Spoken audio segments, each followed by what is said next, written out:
Nice to meet you. My name is Annelina, and welcome to my adventures.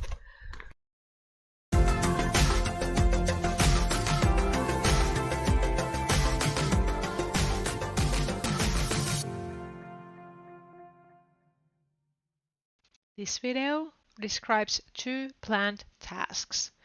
Firstly, we change the engine oil and the filter. Secondly, we are adding a shutoff and a backpressure valve to hot water lines. But that's not all. We also encounter a surprise.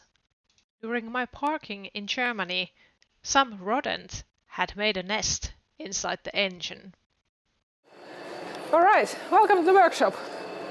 I just measured the diameter of this oil bowl and also the height of the bowl and made a quick calculation that this one should hold 13.6 liters of engine oil. Let's hope my mathematics is correct, because this Sprinter has 11.5 liters of engine oil that I should drain out.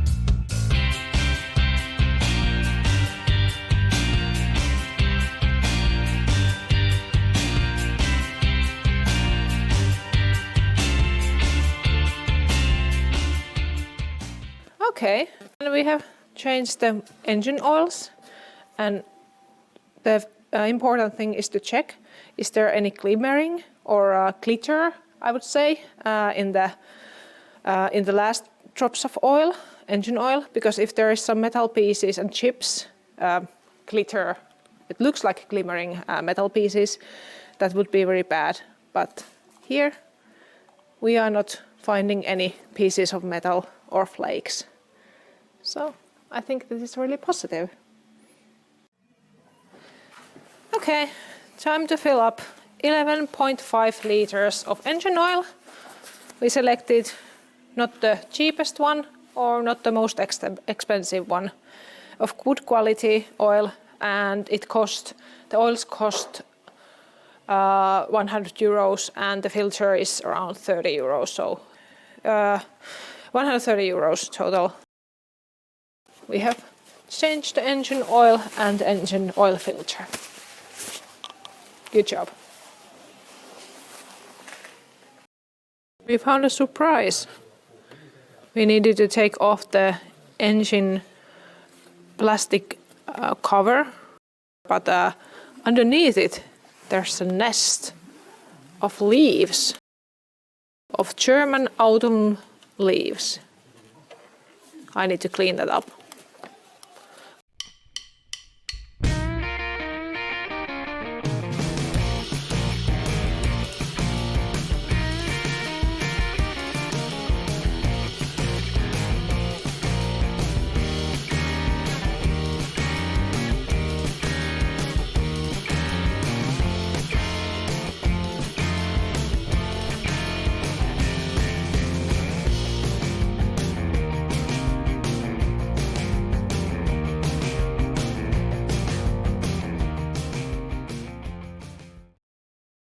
Yeah, took Baltic birch, oh, I have this one, sorry, and some handicrafts pieces, and Hoover, pressurized air, and I think around 30 minutes or 45 minutes of work, and we got it clean. It was an actual nest of some rodent. So, lessons learned. Next time, before I start driving a long way, I check the engine hood if there's a nest in it. I learned a lot about audio systems during this video. Here is me explaining why we don't have hot water at the moment. We need to start repairing the hot water system and hot water lines. I disconnected them during the winter and bypassed the hot water system. And because I am a potato, I need to check what kind of hoses we use in the system, so I can go and select the correct components from the grocery store. And we left the markings visible of the flexible hoses, and it says this hose is 12 times 18 millimeter. So I'm looking for components that are for 12 millimeter hose.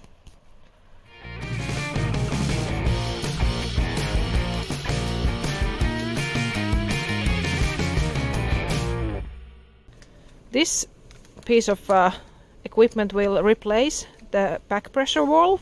We need to take off the filter. It is you can unscrew it from the back pressure valve, which is the yellow one on the here at the bottom. So we take the silver piece off, that is the filter, and use only the yellow piece. We need to put the adapter pieces that fit this back pressure valve to the lines, and they are also a little bit bulky, but this is the best we have got. Time to start building the fix for the hot water lines. We bought the components from the local hydraulics and building store.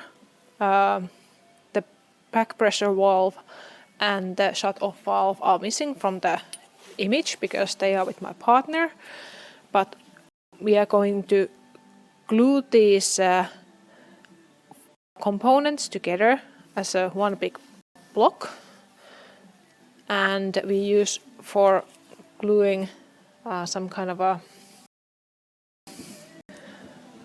hose and pipe gasket.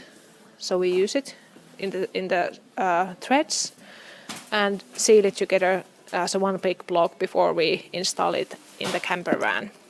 And my partner, I guess, he wants to do that, so you will see him working here.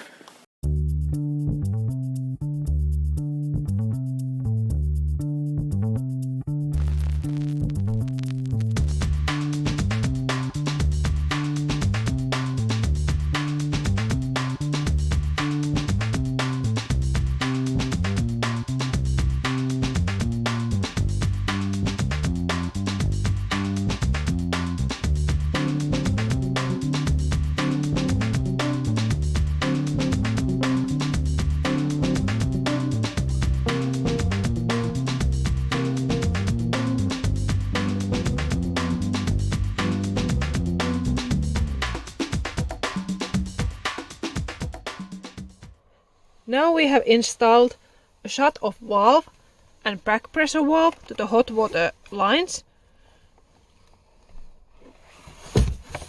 Now it is open,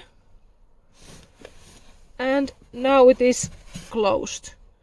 So we have the possibility to cut off the hot water line in case there is for example, a leak, or if we don't want to fill up the Truma water boiler unnecessarily, so we can use only the cold water if we want to. That was all for one maintenance day. If you enjoyed the video, please hit the like button and share it with your network. Thanks for watching and see you next time.